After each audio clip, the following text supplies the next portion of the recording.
Hello, everyone, and welcome to the Anti-Doping Podcast, brought to you by the Partnership for Clean Competition. I'm your host, Dr. Marie McNeely, and today we are excited to welcome our guest, Dr. Rosa Ventura Alemany, Director of the Catalonian Anti-Doping Laboratory, which is within the Hospital del Mar Medical Research Institute, or IMIM, in Barcelona, Spain.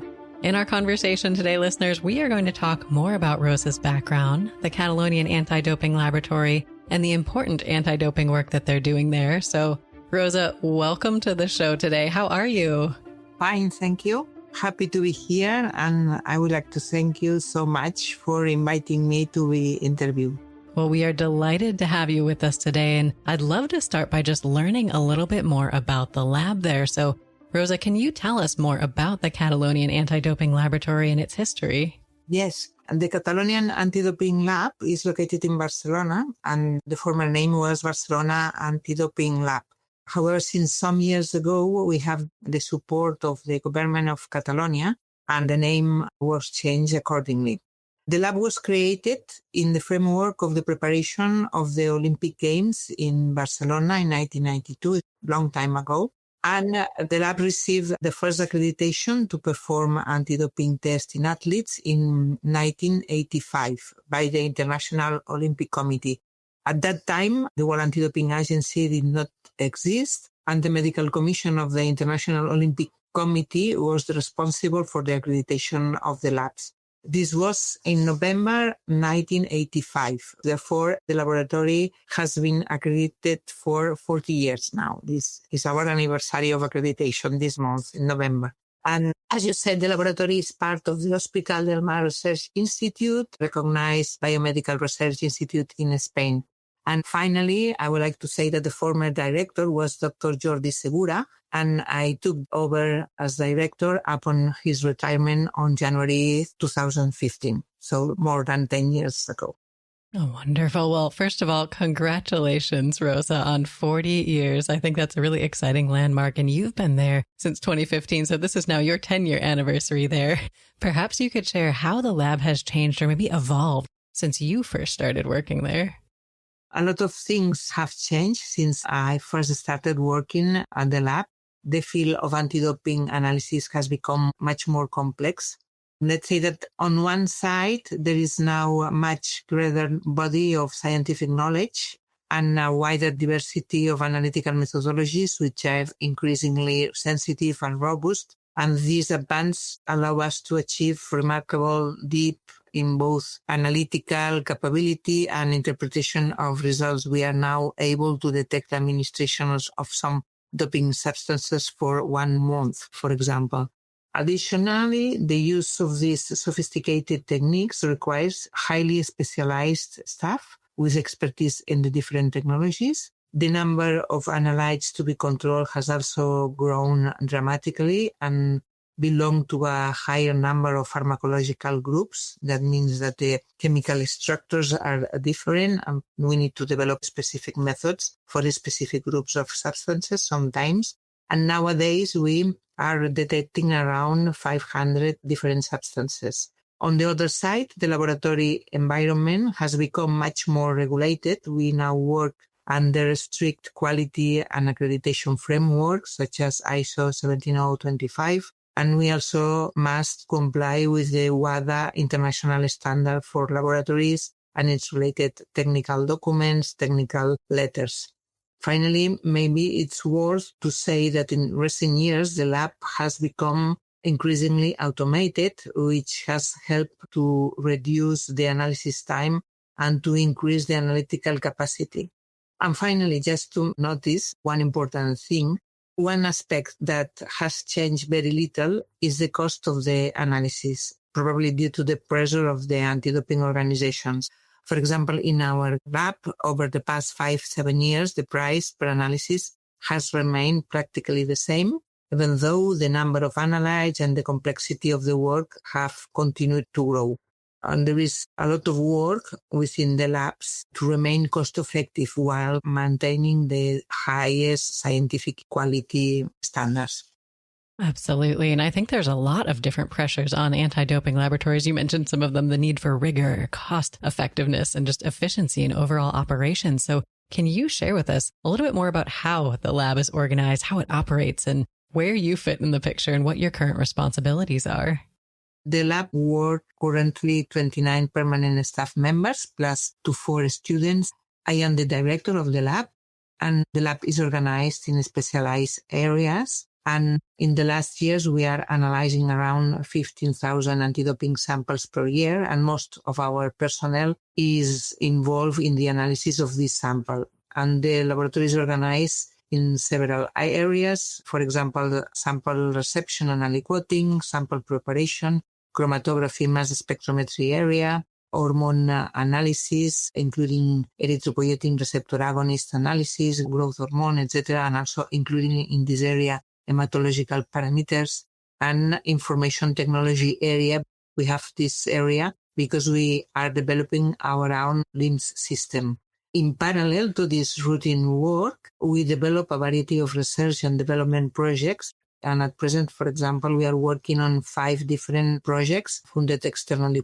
And in addition, we have several projects supported by our own resources, mainly dedicated to improvements in methodologies, automation, development of specific methods to detect doping agents in new matrices, for example, DBS samples. And in this research and development area, there are 2 full-time staff members working and 3 to 4 part-time contributors, including myself.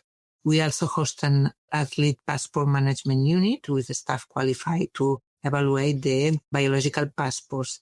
We are, I think, very well organized to develop the work, but we need to have people working in different areas to cover all the needs of the lab. Well, it sounds like it's running like a well-oiled machine there at the Catalonian Anti-Doping Laboratory. And I'm curious to hear a little bit more about your story. So, Rosa, can you share with us how you first got interested in the field of anti-doping and maybe how you found your way to the laboratory? I am a pharmacist. Mm-hmm. And after finishing my studies at the university, I had the opportunity to perform what we call la tesina de licenciatura. That was something like a master's project with an experimental part of 1 to 2 years. And I had the opportunity to perform this tesina in the Department of Pharmacology and Toxicology of the Institute of IMIM. And that was the leading center in Spain working on drug addiction. I was very interested in the analysis of drugs of abuse because at that time in Spain, there was already a serious problem with drug addiction. And the position that was an unpaid position was about developing analytical methods to detect naltrexone, an opiate antagonist used to treat heroin withdrawal syndrome. I accepted the position, and that was my first experience in the department under the supervision of Dr. Jordi Segura and Dr. Rafael de la Torre. At that time, besides the work on drug addiction, the department was also preparing for accreditation as an anti-doping lab. And when they received the accreditation in November 1985, I was invited to join the anti-doping activities, first helping to consolidate the lab and later getting more involved in the preparation for the 92 Olympic Games in Barcelona. So if I had to summarize how I got involved in the anti-doping lab, I would say that it was by chance and I was in the right place at the right time. And my supervisors trust me, probably because I had already shown them that I could handle the work. And around the same time, during all those years, they offered me the chance to do a PhD on the detection of diuretics in urine for anti-doping controls. Diuretics were just added to the prohibited list at that time. And during my PhD, I had the opportunity to work with liquid chromatography coupled to mass spectrometry, that was a very new technology at that time. It was the time that different attempts of interfaces were developed to couple liquid chromatography with mass spectrometry, and was before electrospray interfaces that we use nowadays were developed. And I work with different interfaces. And as far as I know, we have published some of the first papers applying liquid chromatography coupled to mass spectrometry to doping control. For example, we have one paper, 1991, dealing with the analysis of diuretics by LCMS using a thermosprite interface. And we have another paper published in 1993 on the analysis of mesocarb metabolites. Mesocarb is an stimulant by LCMS using a particle beam interface. And as far as I know, this LCMS method was the first one applied to confirm an adverse analytical finding. During the Olympic Games in Barcelona, we had 2 LCMS systems with particle beam interface. And I think it was the first time that this technology was used in Olympic Games. And we actually used to confirm a mesocarb adverse analytical finding. And I think it was the first one. I found the field fascinating and I became engaged, probably because I love working with such advanced instruments, and I gradually specialized in liquid chromatography and mass spectrometry. I think we were fortunate to take on a very challenging project just a few years after the laboratory was established, that were the Olympic Games in Barcelona. And after that, I had, together with the other people of the lab, the opportunity to participate in many other projects that were both also very interesting and also demanding. A part of the Olympic Games in Barcelona, we set up satellite labs in Havana, Cuba in 1991, just the year before the Olympic Games. And then in Buenos Aires, Argentina in 1995 to perform the analysis of the Pan American Games, 1991 in Havana, Cuba, and 1995 in Mar del Plata, Argentina. The lab was located in Buenos Aires. And later on, in 2011, we had the opportunity to set up another satellite lab together with the Anti-Doping Lab in Mexico for the Pan American Games in Guadalajara, Mexico in 2011. And we also participate in trainings and advising laboratories worldwide in the process to obtain WADA accreditation. And along the years, we have collaborated with 7 labs. Some of them are well-established labs nowadays. So all these areas of work, I think they are very demanding, but very interesting to develop. Absolutely. And I love how you describe this element of serendipity in your career path. I think this idea of being in the right place at the right time can just transform your career. And it sounds like that was the case for you. And did you have a sense earlier on in your career when you were starting there at the lab that this is something that you would one day be leading? No, not at all. Because it was along the years and very gradual. I play, I think, all the roles that one person can play in a lab. And it was something very gradual. I had big responsibilities at the beginning because of the Olympic Games. I was really young when we organized the anti-doping controls in the Olympic Games, and I had the opportunity to work in the leading position of the lab, and I learned a lot of my colleagues, Dr. Jordi Segura and Dr. Rafael de la Torre. And yes, this was really very good for me because after doing the anti-doping control in Olympic Games, you think that you are able to do nearly everything in the field because it's really one of the most complex situations. So I think it was good for me and also for all the team to have this very nice experience at the beginning of the establishment of the lab. Absolutely. And I know it's not easy running a WADA-accredited anti-doping laboratory. There are a lot of things you have to be managing at the same time. So, Rosa, can you share for you what have been some of the biggest challenges that you've faced or that you're currently facing? You are right. Running an accredited lab is extremely demanding. It operates in a highly regulated environment, and we are always in a process of continuous improvement. We constantly have to keep up with new substances and analytical methods, maintaining the highest scientific standards. And we need to invest heavily in advanced instruments and also in skilled staff. And on top of that, our results must be legally defensible. And we handle a large number of samples under tight deadlines. It means that the lab has to work in perfect conditions always. And we go through all the steps of accreditation and reaccreditations and assessments. However, from my point of view, one of our biggest challenges is retaining talented people, an area in which we, as a lab, are investing a very big effort because it's very important. the lab is the people of the lab, and you need very experienced and skilled people for the lab to work properly. And this is one of the main challenges. Oh, that makes sense. And I think this talent retention is a critical problem in science, but particularly critical in anti-doping, because I think there is so much knowledge that you gain from experience and being able to go through and actually do the steps of analyzing and troubleshooting in anti-doping. So this is definitely an important element to be focusing on. And the lab has now been operating for 40 years, as we've mentioned. So you've had some time to develop these skills and develop these expertise in your staff. So can you maybe talk about some of the different strengths and the different expertise that the team there has at the Catalonian Anti-Doping Laboratory? So, as you said, one of our main strengths probably is the long-standing accreditation. And we have a strong research record with more than 300 scientific publications and international recognitions, including awards for scientific excellence. We have always been linked to the university, and we have developed more than 30 PhDs in the lab.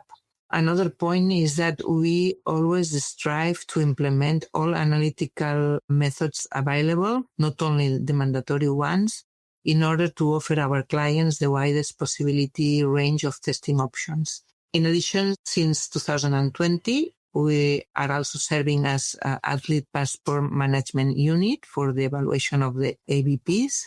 And other big strength of our lab is that it has wide experience in major sporting events, including Olympic Games and Pan American Games. And we often collaborate. Even we are not responsible for, we collaborate with and support other labs that are responsible for the analysis in big sport events.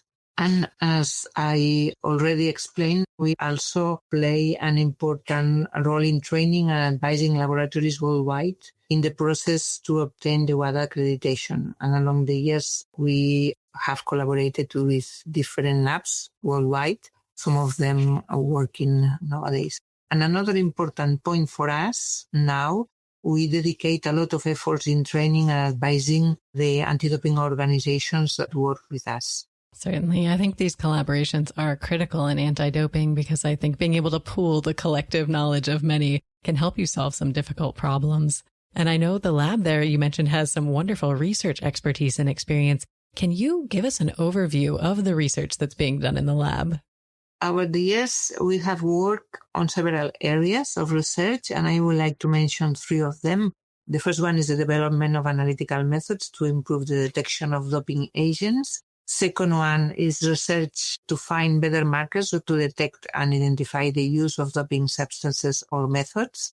And the third area of research has been the discrimination between prohibited and permitted use of some substances like beta-2 agonists or glucocorticoids that are allowed for using some administration routes for therapeutical purposes and forbidden using other administration routes. And the goal here in this try to finding the best discrimination is to make sure that athletes who really need to take these drugs for medical reasons can be treated safely when they use these drugs through permitted routes of administration.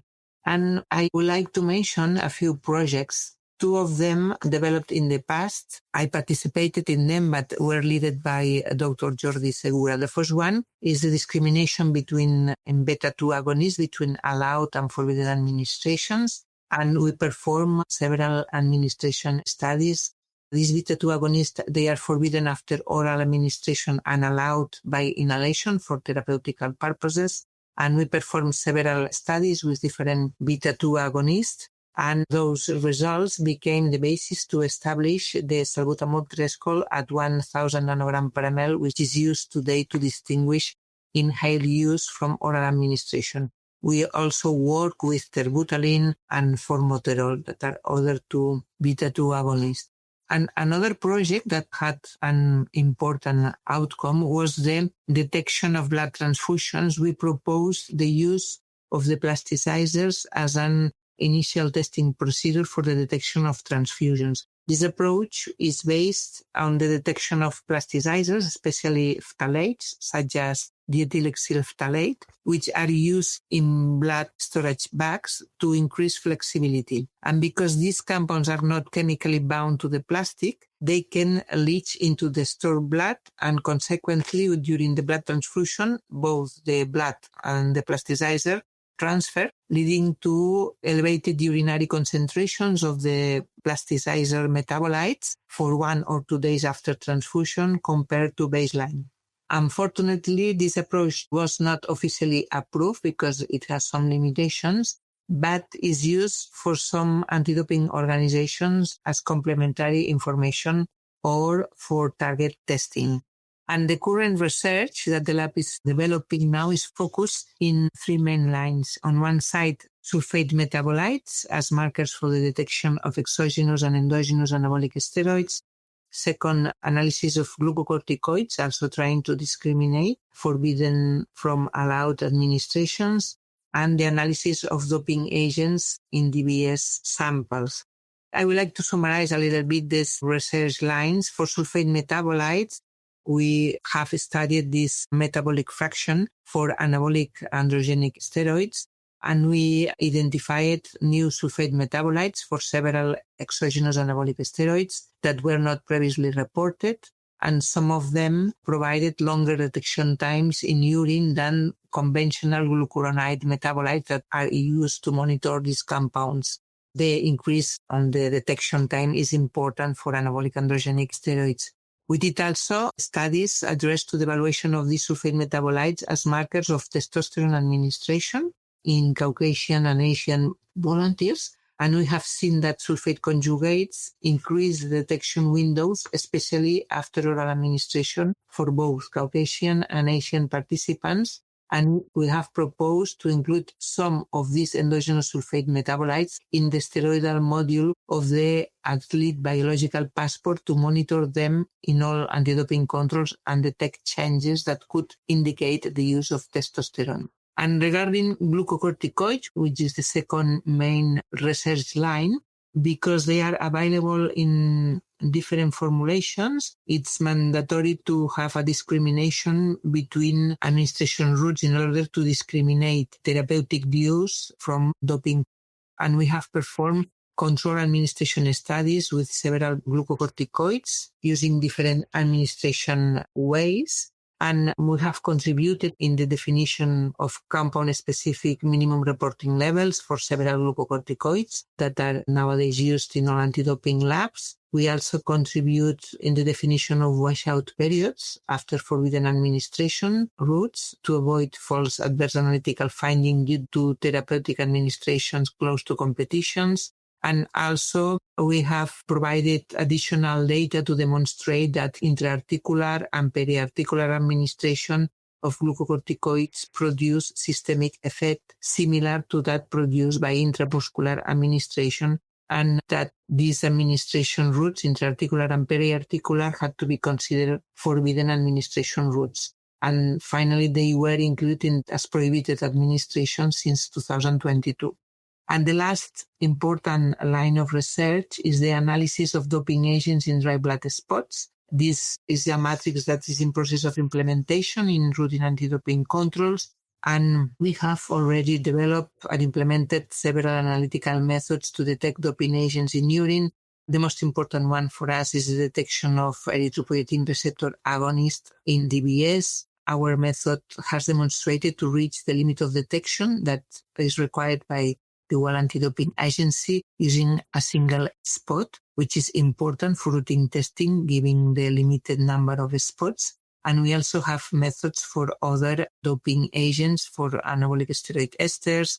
We have also a multi-class menu, including compounds of the groups S1 to S5.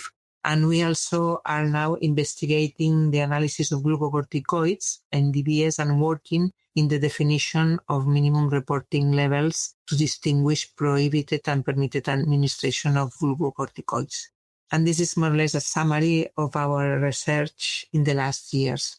Well, Rosa, thank you so much for introducing us to all of these different research areas that the lab is working in. And I think you and your group there have led so many cool and very important research projects over the years. And I'd love to dive into maybe a little bit more detail about some of your recent work on glucocorticoids. I think you and your colleagues recently published a paper that examined how repeated use of dexamethasone impacts values in the hematological passport. And I think this is particularly interesting because a lot of administration studies just look at kind of one use. So can you talk a little bit more about this study?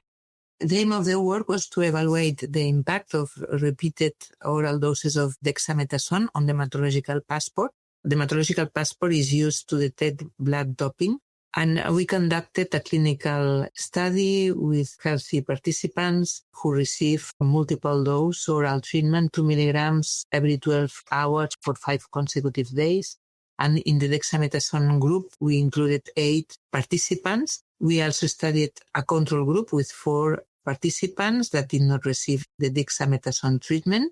And we collected blood samples before and after administration at the same for the control group at the same times. And we measure the parameters of the hematological passport using a SysMech instrument. And we observe a significant increase in reticulocytes-related parameters, in concrete percentage of reticulocytes, in the dexamethasone group, particularly from 48 to 72 hours after the last dose. The control group showed no relevant changes over time, with all hematological parameters remaining remarkably stable. So the conclusion of this study is that multiple oral doses of dexamethasone affect the erythropoiesis, and therefore they can lead to atypical hematological profiles, and administration of glucocorticoids need to be taken into consideration when evaluated hematological passports and interpreting these passports.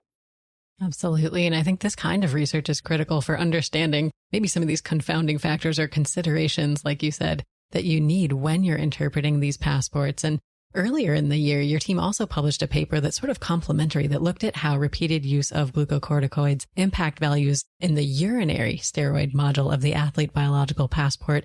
So can you talk a little bit more about this study as well?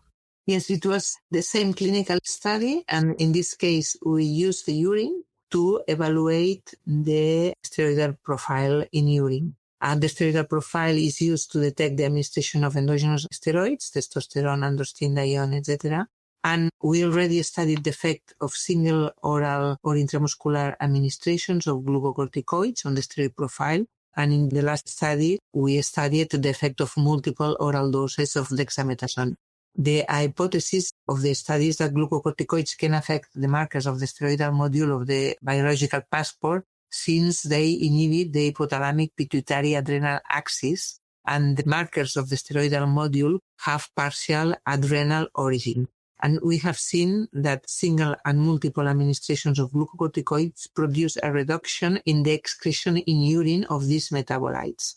However, the biological passport is based in ratios of the metabolites, and the ratios were not all affected. We saw in the single dose administration that a reduction of 2 urinary ratios, androsterone, testosterone, and 5-alpha-androstenediol to epitestosterone. And in the multiple dose study, we observe also a reduction of these 2 ratios. However, the main, which is more pronounced after multiple doses. However, the testosterone to epitestosterone ratio, that is the main marker, was not significantly affected. And the conclusion here was that the administration of glucocorticoids needs to be taken into consideration in the evaluation of the steroidal passport before recommending to analyze the samples for confirmation using IRMS analysis. Well, that makes sense. And it sounds like these findings are immediately applicable to anti-doping laboratories who are analyzing these athlete biological passports. And I think that's one of the exciting things about being in anti-doping research is the work that you're doing is having immediate impacts. So are there any other projects that you're working on right now, or perhaps that you've recently completed, Rosa, that you are really excited about and want to share with us? I think I made a good summary of all the research areas we are working with. Research is always full of surprises and challenges, so it's not easy sometimes. Of course. And I think to help you get through some of the challenges and puzzle out some of the surprising results you may find, it can be helpful to work with different collaborators and other stakeholders in the field to get different perspectives. So Rosa, can you maybe go into a little bit more detail on how the Catalonian Anti-Doping Laboratory works with other stakeholders in the anti-doping community, including WADA, the PCC, other labs, anti-doping researchers, and perhaps others as well? As a general idea is that there is a good collaboration with other stakeholders, starting with the collaboration with anti-doping organization that we collaborate with. Our collaboration with these anti-doping organizations is based on very fluent communication, and we aim to provide strong support, and we try to remain as flexible as possible to meet their needs and requirements. And we also, of course, benefit from their adaptability in return. We have good collaboration with WADA, is the most important agency of funding of our research activity. We have a close and constructive relationship with WADA. As accredited lab, we strictly follow all standards and ergo proficiency testing. We also participate in the revisions of the documents and the international standard and documents related to the labs. And finally, we actively contribute with WADA through participating in working groups, also in research projects. And we are very grateful with WADA for the funding of our research. And as well, finally, we provide feedback and support in the development of methods when they ask. Regarding PCC, we regularly attend scientific meetings to stay up to date. We haven't yet been successful in securing a PCC-funded project, but we are eager to collaborate in the future. And regarding other labs, we have an excellent relationship with all other anti-doping labs worldwide, with multiple forms of collaboration in research projects, exchange and train of staff on specific technologies, share expertise on specific issues, and also supporting each other during major sporting events. Certainly. Well, it sounds like you have a wide variety of different collaborative relationships that help advance anti-doping science and clean sport as well. And I think that's really important. And you mentioned a few different activities that you're engaged in, and one of them was working groups. And I think these are really important for advancing the field. So can you talk a little bit more about your involvement in the World Anti-Doping Agency's Minimum Reporting Levels Working Group and what this group does and what you do as a member? I participate in different working groups. One of them is MRPL working group. And in particular, this working group is responsible for providing expert advice and recommendations to the WADA management with respect to the minimum required performance levels.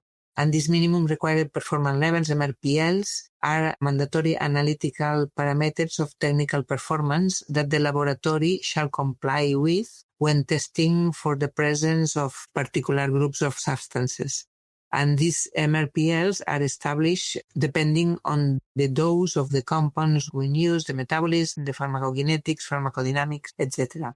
And this group also works with the minimum reporting levels and provides advice regarding the minimum reporting levels. And these minimum reporting levels are laboratory reporting requirements and are established to harmonize the reporting of adverse analytical findings among different labs.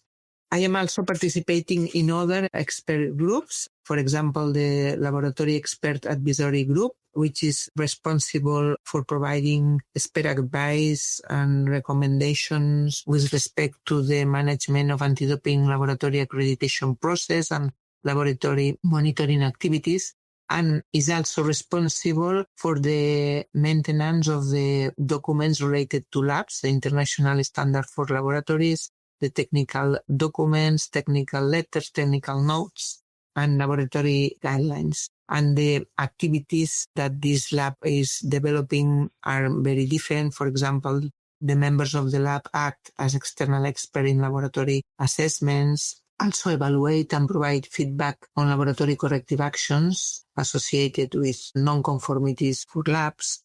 I am also a member of the DBS working groups. The DBS is a new matrix that is process of implementation in routine doping controls. And in these groups, we work to recommend on pre-analytical conditions and analytical conditions. For example, for DBS, the equipment required, as well as the minimum required laboratory performance and reporting criteria, and the definition of the minimum menus to be implemented.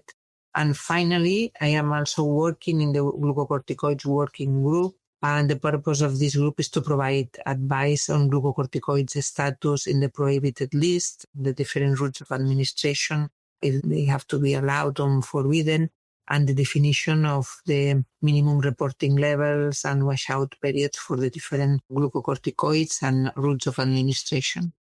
Well, that makes sense. And Rosa, I really appreciate all the work that you're doing across all of these different roles that you have. And to be honest, I don't know how you fit it all in between these international responsibilities as an expert, running the anti-doping laboratory there, and also really engaging in anti-doping research. So you're doing a lot. And I know oftentimes funding, resources, even just time can be a limiting factor for anti-doping scientists. So if you had all of the resources that we could imagine and there were no barriers, what is the one problem in anti-doping science that you would most want to solve?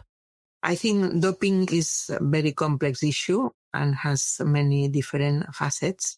And to effectively combat it and to fight against it and protect the clean sport, in my opinion, we must work across multiple areas, from educating and raising awareness among athletes and young people who are just beginning to practice the sport. From these to conducting research on doping agents and developing sensitive, specific and analytical methods for their detection. So finally, probably my answer will be that I will dedicate more funding to all areas of doping fight. Well, I think your answer really highlights this multifaceted nature of the doping problem and just the multifaceted nature of the solutions that we need to be able to solve it. And I appreciate you sharing so many insights and so many things that you're working on with me and our listeners today. But if they want to learn more about some of these projects that we talked about today or more about the lab, what is the best way for them to do so? We have the website of my institute. You can find more information through our publications also.